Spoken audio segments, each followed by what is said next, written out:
마음지변이라는 말이 있습니다. 무슨 말입니까? 우리의 마음이 아침, 저녁 다르다는 거예요.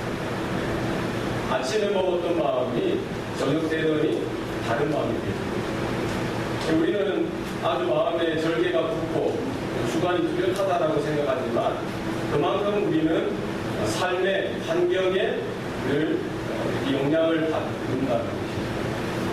화장실 가는 마음, 갈 때의 마음하고 화장실에 나올 때의 마음이 틀리다고 하지 않습니까?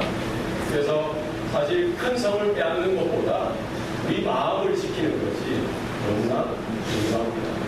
우리가 어떤 일을 시작할 때 처음 먹었던 그 마음대로 1년을 하고 2년을 하고 5년을 하고 10년을 하고 혹은 20년, 30년을 그 일을 감당할 수 있다면 참 귀한 일이지요. 어떤 분야든지 어떤 일이든지 그 일을 10년 동안 했다 혹은 20년, 30년을 했다.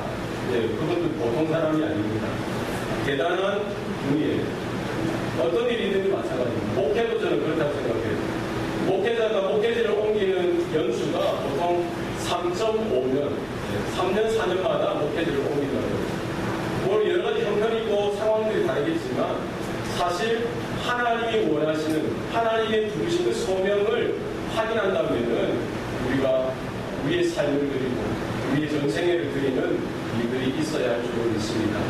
이것은 하나님의 일뿐만 아니라 우리에게 맡겨진 직장이나 직업이나 가정이나 모든 일들 가운데 하나님의 부르심을 우리가 확인하고 또 하나님이 주신 마음을 우리는 늘 언제나 지키고 또 처음 먹었던 그 마음, 처음 주셨던 그 마음대로 우리가 날마다 끝까지 이렇게 유지하고 또 이겨나가는 것이 필요하다는 것이죠. 우리가 예수를 처음 믿었을 때 얼마나 그때 감격과 감사, 기쁨이 있는지 모릅니다. 밥을 안 먹어도 기뻐요. 걸어가도 나무가 흔들리는 것만 봐도 기쁘더라고요. 사람들이 다 행복해 보이는 거예요. 분명 예전에는 천빛게 보였던 그 사람인데 내가 예수 믿고 변화되어지고 거듭나지게 되어지니까 그렇게 나에게 해꾸지하고 못살게 굴고 정말 기쁘고 감사하고 행복하게 보이고 긍휼히 여기는 마음들이 생기게 되더라는 것입니다. 무엇이 그렇게 만드는가? 하나님의 은혜가 나에게 있으니까 모든 것들이 감사하게 생각되어지고 만족하게 되어지고 기쁘게 여겨지더라는 것입니다. 그런데 문제가 언제 발생합니까? 하나님이 주시는 기쁨, 하나님이 주시는 은혜가 떨어지면은 남들이 볼 때는 참 감사해야 될 상황인데 뭐가 이게 입에서 튀어나와요? 불평이 튀어나오고 불만이 튀어나오고 이런 좋지 못한 그런 것들이 튀어나오더라는 것입니다. 뭐가 바뀐 것입니까? 내 안에 주셨던 그 마음을 내가 어떻게 감당하느냐, 어떻게 유지하느냐가 너무나 중요한 것입니다. 우리가 부르심을 받은 하나님의 자들여 성도로서 우리 주님 앞에 설 때까지 우리 날마다 영적으로 성장하고 자라나야 하는 줄 믿습니다. 그리스도의 장성한 분량에 이르기까지 우리가 언제나 영적으로 성숙해가고 성장해가는 것이 하나님의 뜻인 것입니다. 우리가 믿음의 이런 정체, 믿음이 정체되어지는 그 한순간에 믿음이 태보되어지고 우리의 믿음 생활이 굳어지게 되어지고 화석화되어지는 그런 일이 일어나게 된다는 것이죠. 우리가 하나님의 은혜 가운데, 하나님이 주신 사랑 가운데 날마다 감사하고 감격하고 기뻐할 수 있다는 것, 하나님의 크신 복인 줄 믿으시기 바랍니다. 우리가 어떻게 이것을 유지할 수 있느냐? 우리는 과거에 주셨던 하나님의 은혜로 만족해서는 안 된다는 것. 오늘 나에게 주시는 하나님의 은혜를 우리는 사모하고 날마다 주시는 그 하나님의 은혜를 우리는 받아 누려야 하는 것입니다. 광야길을 걸어가던 그 이스라엘 백성들은 그 매일매일 주시는 하나님의 만나를 받아 먹었습니다. 여러분, 어저께 과거에 10년 전, 20년 전에 그 받았던 은혜를 오늘 우려 먹으려고 해서는 안 돼요. 오늘 우리에게 새롭게 주시는 하나님의 은혜를 여러분 사모하시고 또 여러분 받아 누리시기 바랍니다. 내일은 또 내일 또 새롭게 주시는 하나님의 은혜가 있는 것입니다. 날마다 주시는 하나님의 은혜를 우리가 날마다 받아야 우리의 마음이 강건해질 수 있고 우리의 영적인 성장이 날마다 일어나는 줄 우리는 믿을 수 있기 바랍니다. 우리에게 있는 신앙, 우리에게 있는 믿음은 계시 의존 신앙입니다. 어떤 신앙이라고요? 계시 의존 신앙. 말 좀 힘듭니까? 계시 의존 신앙. 우리의 믿음, 우리의 신앙은 신비적인 경험에 근거한 것이 아니라는 거예요. 우리 개인적인 열심과 열정에 근거한 것이 아니라는 거예요. 우리가 있는 신앙은 뭐예요? 하나님의 계시에 의존해 하나님의 계시에 근거한 하나님의 언약, 하나님의 말씀에 근거한 믿음이요 신앙인 줄 믿으시길 바랍니다. 그래서 내가 열심히 있을 때는 막 하다가 환경이 어려워지고 낙심하면 이렇게 꼬리 내리고 두드려지고 이런 거 아니라 우리가 가지고 있는 신앙, 믿음은 어디에 근거하는 겁니까? 하나님의 계시, 하나님의 말씀, 하나님의 언약 위에 근거한 신앙이다. 그래서 날마다 우리는 하나님의 말씀을 받아야 하고 우리에게 주신 그 하나님의 언약을 우리가 붙들고만 아니라 그 말씀 가운데 붙들려지는 인생이 되어져야 한다는 것입니다. 그렇습니까? 예. 오늘 우리 가정을 향하신 또 저와 여러분을 향하신 우리 교회를 향하신 우리 자녀 세대를 향하신 그 하나님의 말씀을 날마다 확인하고 날마다 붙들고 그 말씀 가운데 붙들려지는 신앙 될 수 있기를 바랍니다. 그리고 우리가 걸어가는 길은 우리 홀로 걸어가는 길이 아니지요. 성령의 인도하심을 따라서 성령과 날마다 동행하는 삶이 우리 가운데 있어야 합니다. 그것이 어떻게 가능합니까? 우리가 하나님의 말씀을 받았으면은 그 말씀을 쫓아서 기도 생활을 해야 돼요. 여러분 우리가 말씀을 30분 받았습니까? 네, 아멘, 아멘 은혜를 받았습니까? 거기에서 멈추면 안 돼요. 이 말씀을 붙들고 최소한 몇 번을 기도하셔야 됩니까? 30분을 기도하셔야 되는 거예요. 네, 부담되십니까? 네, 기도하라고 하면 약도가 죽고 기가 죽고 부담돼. 그거 아니에요. 우리가 하나님의 말씀을 받았으면 이 말씀이 나의 삶 가운데 10년 가운데 역사하는 하나님의 말씀이 되기 위해서는 그 말씀을 붙들고 깊이 기도하고 묵상하고 주여 그 말씀을 내가 의지하길 원합니다. 여러분 기도하셔야 돼요. 그래서 우리는 이 말씀을 의지해서 우리가 기도하고 혼자 기도하기 힘들면 우리 예배 때마다 수요일 날이든 새벽 기도회든 이 말씀을 의지해서 우리가 통성으로 기도하지 않습니까? 여러분 기도도 훈련입니다. 여러분 기도할 때 함께 동참하시고 처음에 얘기 많이 안 나와도 하나님 앞에 기도의 영을 달라고 여러분 간구하시고 날마다 우리가 말씀과 동행하고 그 말씀에 의지해서 기도하는 삶이 될 수 있기를 바랍니다. 여러분 우리가 영적으로 늘 언제나 영동적인 영적으로 살아나고 건강한 삶을 유지하기 위해서는 우리 가운데 하나님이 주시는 은혜를 날마다 경험해야 합니다. 여러분 하나님이 주시는 그 말씀, 이 말씀에 의지하는 믿음이 되어져야 하는 것이죠. 그리고 기도 가운데 성령의 동행하심, 성령의 인도하심, 그 하나님의 성령의 그 이끄심에 대해서 민감하게 우리는 반응해야 합니다. 이와 같은 삶이 있을 때에 우리는 성도로서 우리 교회와 우리 가정이 늘 영적으로 건강함을 유지할 수 있는 줄 믿습니다. 사도 바울은 자기의 생명을 다해서 이렇게 자신의 그 직접 이렇게 걸어 다니면서 여러 가지 위기와 어려움들을 헤쳐가면서 복음을 전했어요. 어디에서 전했습니까? 그 유럽의 첫 성, 유럽에 들어가는 첫 관문인 빌립보라는 도시에서 복음을 전하는데 하나님의 성령께서 이 사도 바울과 함께 하심으로 믿는 자의 수가 하나 둘씩 늘어나게 되어진 것입니다. 그 땅에 주님의 몸된 교회가 세워지게 되어진 것이고 유럽 땅에 아직 복음화되어지지 않은 100%가 불신의 세상이던 그 땅에 첫 교회가 빌립보에 세워진 것입니다. 너무나 얼마나 감격스럽고 감사한 것입니다. 이 사도 바울의 그 선교와 목회로 인하여 이 교회가 세워졌는데 문제는 무엇입니까? 목회자된 선교사된 이 사도 바울이 끝까지 그들과 함께할 수가 없었던 것입니다. 하나님의 또 다른 부르심을 쫓아서 다른 지역에 또 선교를 해야 되고 또 여러 가지 복음 사역을 감당해야 되기 때문에 그들을 떠날 수밖에 없는 것이죠. 그러다가 사도 바울은 복음을 증거하다가 붙들려지게 되어지고 지금 로마의 지하 감옥 가운데 죄수의 신분으로 지금 로마 황제의 재판을 기다리고 있는 그런 상황이었습니다.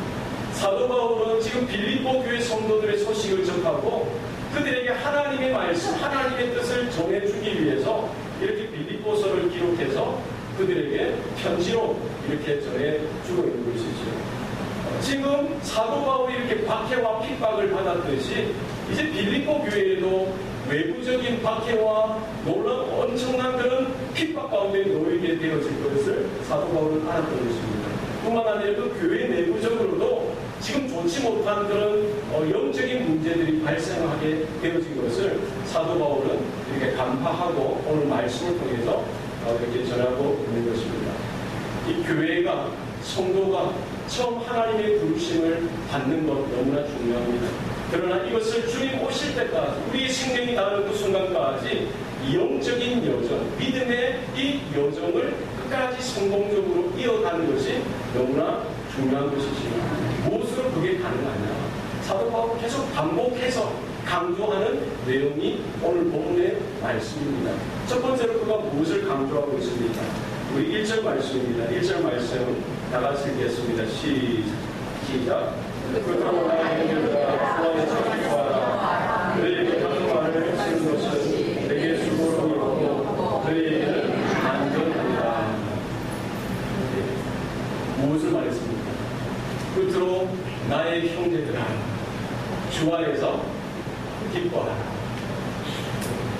주 안에서 능력을 얻어라, 권능을 얻어라, 책임을 얻어라, 이것이 아니라 무엇을 이야기했습니까? 주 안에서 기뻐하라. 여러분, 우리 신앙생활이 역동적으로 건강성을 유지하는 가장 비결은 무엇입니까? 우리가 주 안에서 기뻐하는 것입니다. 여러분 기쁘십니까? 기쁜 표정이 맞나요? 우리가 교회에 나오게 된 것 여러 가지 형편에서 나왔겠지요. 우리가 사모하는 마음도 있을 것이고 주일이 되었기 때문에 나왔을 수도 있고 또 우리 친척, 형제 집에 방문하다가 어떻게 이렇게 끌려서 나올 수도 있죠. 여러 상황이 있지만 우리가 생각할 때는 우연하게 나온 것 같지만 모든 것이 하나님의 계획이요 섭리인 줄 믿습니다. 우리가 처해져 있는 이 모든 상황들이 내가 계획해서 되어진다고 생각할 수 있지만 모든 것들이 하나님의 주권, 하나님의 통치, 하나님의 다스림 가운데 있다는 사실을 우리는 기억해야 될 필요가 있습니다.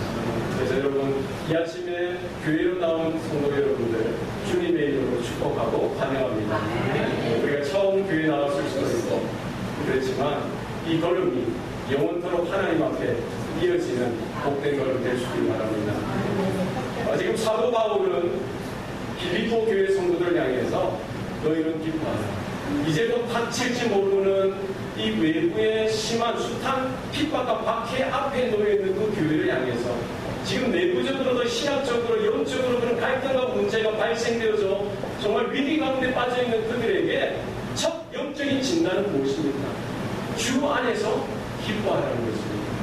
사도 바울의 빌립보서를 통해서 1장에도 기쁨을 강조하고 2장에도 기쁨을 강조하고 3장에도 기쁨을 강조하고 4장에도 뭐를 강조해요? 기쁨을 강조해요.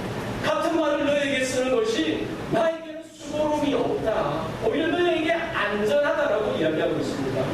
성도로서 교회로서 우리가 세움을 받았다면 이 믿음이 하나님 앞에 나갈 때까지 영적으로 성장하고 온전함을 유지하는 길은 뭐라는 거예요? 주 안에서 기뻐하는 것입니다. 우리가 어떨 때 기뻐할 수 있어요?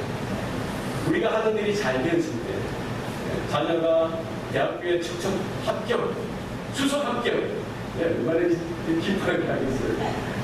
직장, 좋은 직장에 최고의 연봉을 받아가면서 이렇게 취직하고 이러면 아들, 딸 쑥쑥 잡으면 이 직장에 들어가는데 진급이 이런 일이 있으면 기뻐하지 말라고 기뻐하겠죠. 그러나 사도 바울이 말했던 그 기쁨은 그가 아니라는 거예요. 지금 사도 바울의 그 상황들, 그 형편들을 놓고 보면 지금 사도 바울이 어디에 있습니까? 로마 지하 감옥 가운데 제수의 신분으로, 그것도 로마 황제에게 재판을 기다리면서 자칫 잘못하면 이 순교의 재물, 사형 선고를 당하게 될 수 있는 그런 상황 가운데 사도 바울은 나는 기쁘고 기쁘다는 거예요. 모든 상황 가운데 기쁘다는. 그리고 빌립보 교회 성도들을 향해서도 요구하는 것이 뭐예요? 너희들도 나와 같이 기뻐하라라고 이야기하고 있습니다. 빌립보 교회는 오늘날처럼 대형 교회가 아니었어요. 여러 가지 시설이나 인력적인 재원들을 보고 있을 때 많은 사람들이 이렇게 모이는 교회도 아니었습니다. 마치 우리 교회처럼 개척교회요, 연약한 교회요, 작은 교회였습니다. 지금 사도 바울이 받았던 그 고난과 박해를 그들도 이제 곧 받게 되어질 것이고, 그 내부적인 그 영적인 상황들이 그렇게 쉽게 녹록하게 이렇게 흘러가는 상황이 아니었습니다. 그런 그들에게 사도 바울은 뭐라고 이야기하고 있어요? 늘 주 안에서 기뻐할 것을 요구하고 있습니다. 여러분, 성도에게 필요한 것은 무엇입니까? 우리가 모든 상황, 모든 여건이 주 안에 있다는 영적인 관점에서, 하나님 나라의 관점에서 우리의 위치를 바라보는 것이 필요하다는 것이죠. 나의 형편도 하나님이 주관하신다는 것입니다. 나의 처지도 하나님이 붙드시고 살피신다는 것입니다. 내가 지금 당장 죽게 되었던 그런 상황에서도 하나님께서 나의 구원이 되시고 나의 힘이 되어주신다는 사실입니다. 내가 음침한 골짜기를 다닐지라도 내가 해를 두려워하지 아니하는 것은 주께서 나와 함께 하십니다. 네, 여러분 믿습니까? 주 안에서의 기쁨은 누가 가질 수가 있습니까? 여호와 하나님께서 나와 함께 하신다는 분명한 확신, 믿음이 있는 자가 누릴 수 있는 것입니다. 여호와는 나의 빛이요 나의 구원이시니 내가 누구를 두려워하리요. 여호와는 나의 생명의 능력이시니 내가 누구를 무서워하리요. 여러분, 나의 목숨, 나의 생명은 누가 주관하시고 누가 붙들고 계십니까? 여호와 하나님께서 나의 목숨을 붙들고 계십니다. 여러분, 죽고 싶어도 마음대로 죽을 수 있는 거 아니에요. 여러분, 상황과 여러분 환경이 여러분을 죽게 만들지 못합니다. 하나님께서 붙들고 계신다는 사실을 믿음의 눈으로 바라보시기 바랍니다. 지금 모두 이렇게 짜부러들고 찌그러들 것 같지만 그 빌립보 교회를 향하신 하나님의 뜻이 분명하게 있다는 사실을 사도 바울은 바라봤던 것이고, 지금 그 성도들 향해서도 너희가 지금 어려운 환경만 바라보는 것이 아니라 하나님께서 너희 안에 있고 너희가 지금 하나님 안에 거한다는 사실을 바라볼 것을 분명히 요청하고 있는 것입니다. 여러분, 여러분의 형편을 돌아보십시오. 어떻게 기뻐할 만합니까? 네, 어떻습니까? 하나님 너무 힘들어요. 하나님 되는 것마다 안 돼요. 너무나 어려워요. 저희의 형편도 여러분의 형편일 수 있습니다. 그러나 하나님이 살아계시고 이 교회를 붙들어 주시고 저와 여러분의 가정을 지켜주시고 우리의 자녀 세대를 함께하여 주신다는 사실을 믿음의 눈으로 여러분 바라보시기 바랍니다. 세상을 의지하지 마시고 내 경험이나 내 능력을 의지하지 마시고 주 안에서 내가 있다는 사실, 주님 안에서 주시는 그 기쁨을 우리가 회복하는 이 시간 될 수 있기 바랍니다. 하늘의 평안이, 하늘에 내려오는 그 기쁨이 저와 여러분의 심령 가운데 가득 흘러 들어오길 바랍니다. 사도 바울은 이렇게 같은 말을 계속 반복해서 하는 것이 자기에게는 수고로움이 아니라고 해요. 오히려 너희에게는 안전하다라고 이야기합니다. 여러분, 중요한 것은 계속 반복해야 합니다. 여러분, 좋은 선생님은 어떤 선생님입니까? 중요한 내용을 계속 반복하는데 은근하게 또 이렇게 새로운 표현을 가지고 계속해서 지속적으로 반복하는 선생님이 좋은 선생님입니다. 사도 바울의 메시지를 여러분 찬찬히 읽어보십시오. 계속해서 그가 강조하고 주장하는 내용이 있습니다. 여러분, 주 안에서 기뻐하시기 바랍니다. 주님께서 말씀하셨으니 이 메시지가, 이 말씀이 나의 말씀, 나에게 적용되는 말씀인 줄 알고 나는 주 안에서 기뻐하기 원합니다. 바랍니다. 우리 2절 말씀 우리 다 같이 읽겠습니다. 시작. 애들을 삼가하고 하는 자를 삼가하고 몸을 사면하는 들 삼가하라. 지금 빌립보 교회의 큰 문제 중에 하나가 뭡니까? 지금 외부적인 박해와 고난이 곧 있을 것도 문제이지만 그 내부적으로 이런 갈등, 문제, 영적인 문제가 나타난 것이 더 큰 문제였습니다. 지금 유대주의 거짓 교사들이 빌립보 교회에 침투하여서 지금 그들이 주장하는 것이 무엇입니까? 지금 빌립보 교회는 이방인들로 구성되어진, 이방인들이 회심하여서 이방인 성도들이 모인 이방인 교회입니다. 거기에 유대인 이 선생들, 이 거짓 선생들이 들어가서 이렇게 이야기하는 거예요. 구원받는 거 그렇게 쉽게 이루어지는 거 아니야. 예수를 믿는 믿음 외에 모세의 법에 따라 그 율법을 지키는 것, 할례를 하는 것이 필요하다라고 주장하는 것입니다. 그 말을 듣고 빌립보 교회 성도들이 얼마나 영적으로 혼돈되어지고 미혹되어지고 얼마나 이 영적인 갈등이 심했겠습니까? 사도 바울은 이런 상황들을 진단하고서 지금 오늘 본문 2절 말씀에 개들을 삼가하고 행악하는 자들을 삼가하고 몸을 상해하는 일을 삼가하라고 말씀하고 있는 것입니다. 이런 세 번의 표현, 개들을 삼가하라, 행악하는 자들을 삼가하라, 그리고 몸을 상해하는 일을 삼가하라, 사실 같은 말이죠. 이 개들은 누굽니까? 유대주의 거짓 선생들. 그들이 예수의 이름으로 구원받았다고 하지만 거기에 뭐를 더 덧붙이는 거예요? 모세의 율법을 덧붙이는 거예요. 할례를 덧붙이는 것입니다. 모세가 말했던, 구약이 말했던 그 율법, 정결 의식을 따라야 한다라고 그 여러 가지 율법의 그 행위를 그 구원의 조건으로 덧붙여서 지금 빌립보 교회 성도들에게 나온 자들이죠. 그들은 선행을 행한다라고 생각하겠지요. 모세의 율법대로 살아가는 하나님의 선을 이룬다라고 생각하지만 그들의 삶의 내용은 무엇입니까? 예수 그리스도의 그 복음 가운데 반듯하게 서 있는 그 이방인 성도들을 믿음 위에서 넘어지도록 흔들고 있는 것입니다. 하나님 보실 때는 악한 것이죠. 자기도 구원받지 못할 뿐만 아니라 누구도 구원받지 못하게 하는 거예요. 이미 구원받은, 이미 바른 신앙을 소유한 그들까지도 흔들어서 신앙에서 떠나가게 하고 복음에서 떠나가게 만드는 그들이 행악하는 자들이라고 해요. 몸을 상해하는 일은 무엇입니까? 이 아브라함과 여호와 하나님께서 맺었던 할례를 이야기하는 것이죠. 하나님께서 이 아브라함에게 언약을 주시고 그와 함께 맺은 언약의 징표로서 할례를 행할 것을, 남성의 그 일부를 표피를 잘라서 하나의 징표로, 언약의 징표로 삼을 것을 말씀해 주셨던 것이죠. 그래서 아브라함의 모든 후손들, 이스라엘 백성들은 할례를 받아야 하도록 하셨습니다.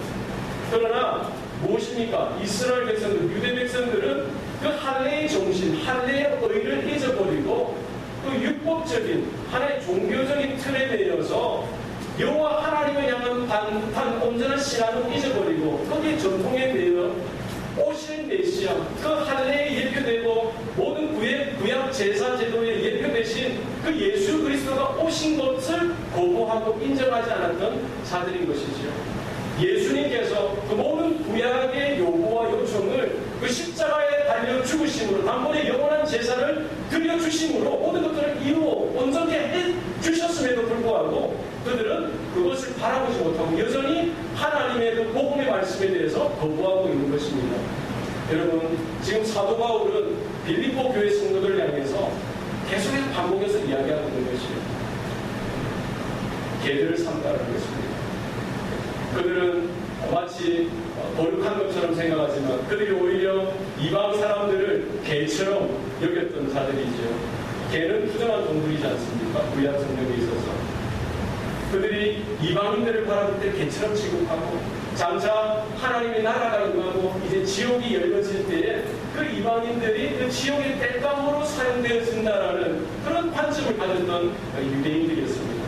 바로 그들을 향해서 지금 사도 바울은 똑같은 말을 가지고 지금 그 유대주의 그 거짓 선생들을 지금 비난하고 비판하고 있는 것입니다. 누가 개라는 거예요?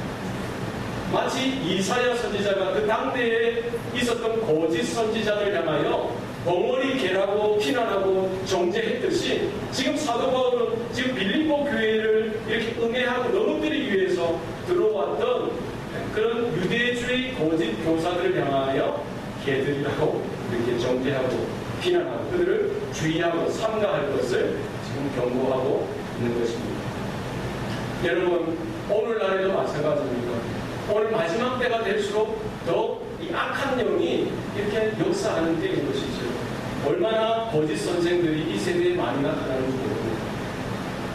대한민국에, 한국에 자칭 예수라고 하는, 재림 예수라고 하는 사람이 몇 명이라고 하는 200명이 넘습니다. 그 자칭 예수를 따라다니는 사람들 1000명 이상 되는 1000명의 그룹이 이상, 그럼 1000명, 최소 1000명이고, 많으면 10,000명, 20,000명, 10만 명, 100만 명, 그 이상. 예. 그런 재림 예수가 몇 명쯤 될까요? 40명이 40명. 참 얼마나 답답합니다. 근데 그들이 노리고 있는 자들이 누구예요?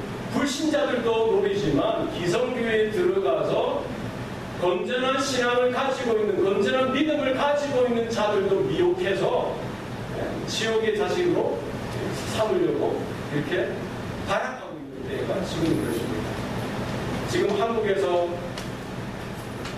최근에 가장 그쪽으로 영향력 있는 자칭 재림 예수 이단 중에 하나가 누굽니까?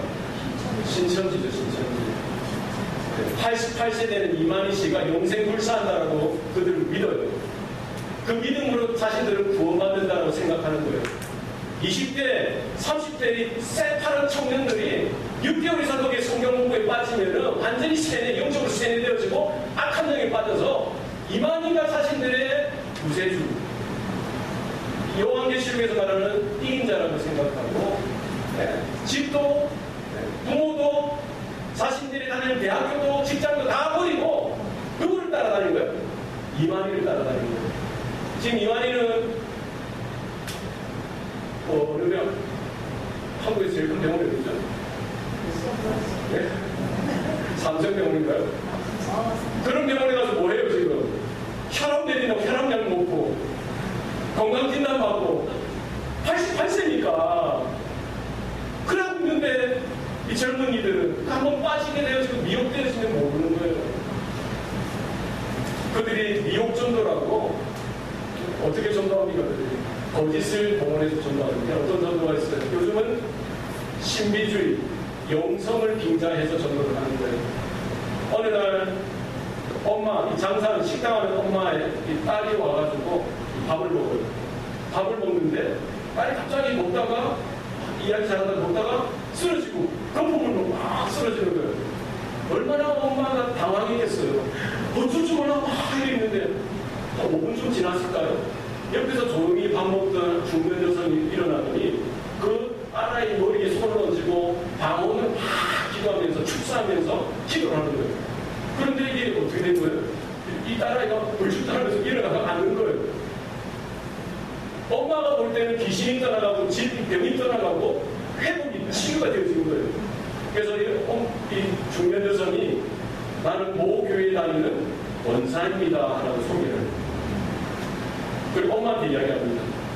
이야기하면서 이제 어느 성경 공부에 이렇게 참여하고 이렇게 해야 이 집안이 잘 되고 빨리 잘 되고 한다고 이야기를 듣는 거예요. 엄마가 어떻게 했어요? 넘어간 거예요. 알고 보니까 그 딸이 신천지였던 거예요.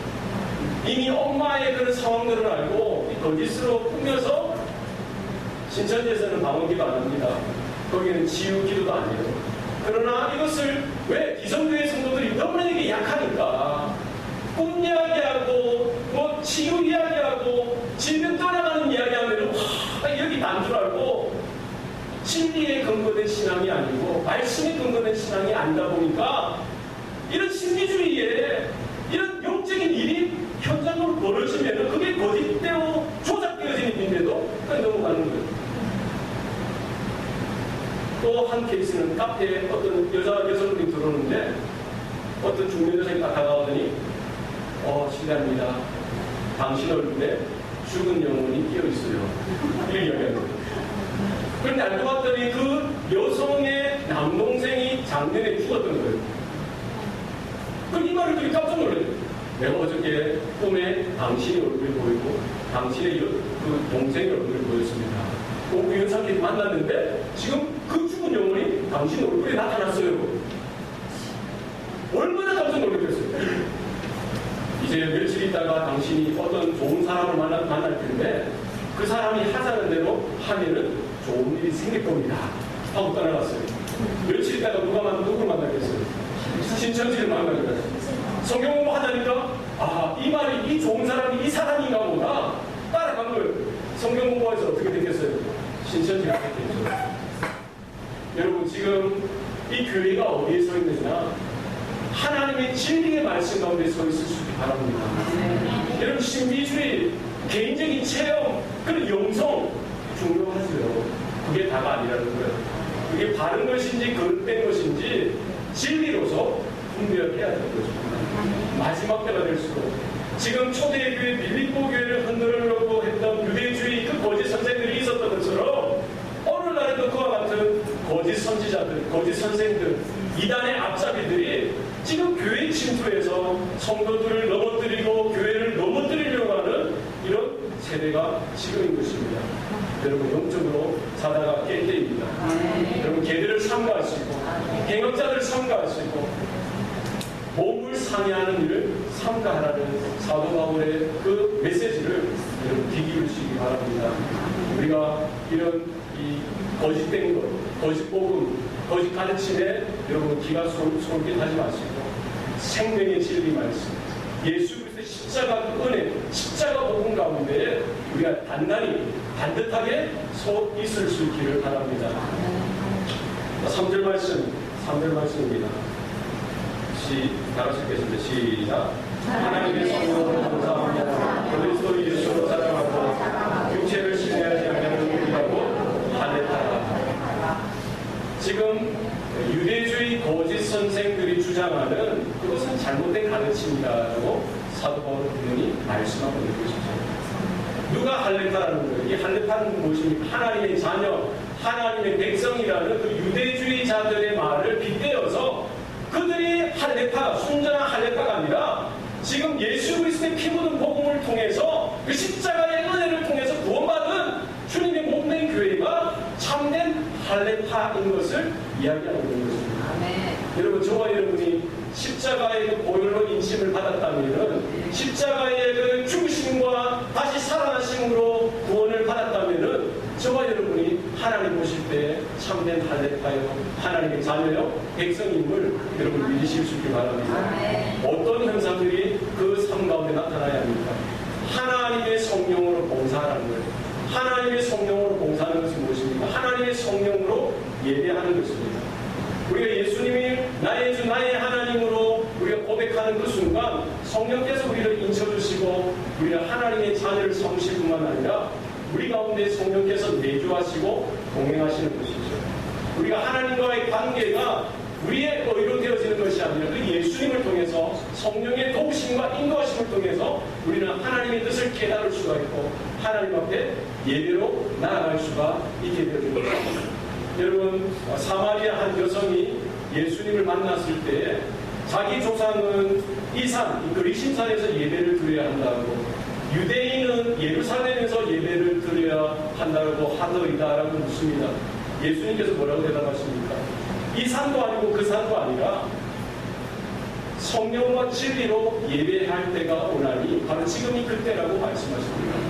하나님께서는 바로 이렇게 예배할 자를, 하는 자를 찾으신다라고 말씀하고 있는 것이죠. 여러분, 우리가 이렇게 모일 때마다 우리의 육신만 입어져 있는 것이 아니라 우리의 영으로 하나님 앞에 온전한 예배자로서 세워지게 되는 줄 믿습니다.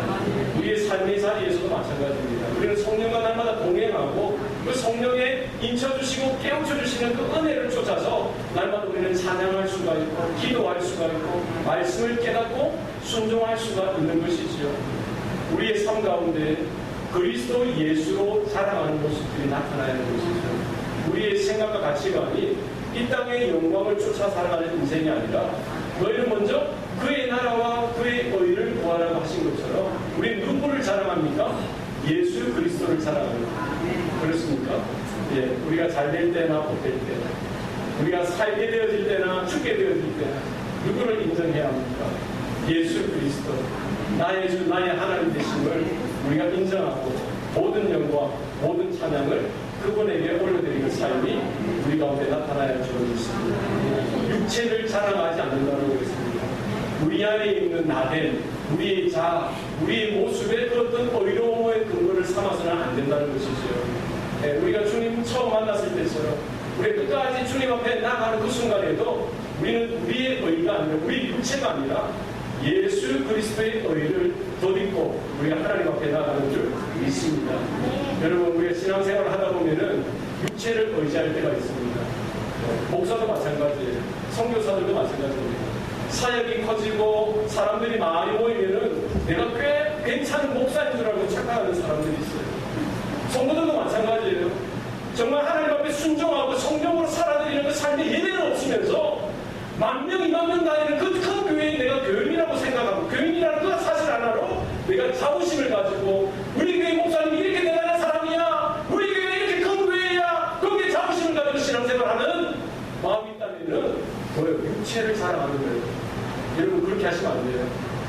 우리가 큰 교회가 되냐 작은 교회가 되냐 이것이 중요한 것이 아니라 내 안에 성령으로 예배하는 삶이 있느냐, 성령의 말씀 가운데 내가 통리하고 자복하고 회개하는 모습이 나에게 있느냐, 내가 그 말씀 가운데 내 자아를 쳐서 복종하는 삶의 순종이 나에게 있느냐, 그 어떤 상황 가운데서도 그리스도 예수를 높이 올려드리고 자랑하고 그분을 끝까지 부인하지 않고 고백하는 이 고백적인 신앙이 나에게 있느냐, 이것이 중요한 것입니다. 여러분의 은행 잔고가 얼마 있느냐, 여러분이 얼마나 인감이 많으냐, 얼마나 많이 배웠느냐, 그래서 얼마나 많이 헌신하고 봉사해서 이렇게 괜찮은 사람이라는 것을 나타내는 그 일에 여러분이 마음을 얻어서는 안 되는 거예요. 끝까지 우리는 주님 앞에 설 때까지 주님 나는 불충한 종입니다. 주님의 은혜가 없으면 한순간도 설 수 없는 종입니다. 하나님의 은혜가 없으면 내가 이 자리에 설 수 없는 죄인입니다. 고백할 수 있어야 되는 거예요. 여러분 마음을 빼앗기지 마시기 바랍니다. 세상의 마음을 빼앗기지 마세요. 거짓 진리 가운데 거짓된 가르침 가운데 마음을 빼앗기지 마세요. 주님이 곧 오실 텐데 우리가 주님 앞에 서는 그 순간까지 믿음의 경주를 다해가는 저와 여러분 되시기 바랍니다. 빌립보 교회를 향하신 그 하나님의 말씀이 바로 오늘 이 마지막 때를 살아가는 저와 여러분의 삶 가운데, 우리 자녀 세대 가운데, 여러분의 가정과 우리 교회 가운데 분명하게 나타날 수 있길 바랍니다. 하나님 앞에 믿음으로 서고 하나님이 주시는 그 주 안에서의 기쁨을 여러분 잊어버리지 마시고 하나님의 놀라운 감사와 찬양이 되어지는 삶이 될 수 있길 바랍니다. 기도하시겠습니다.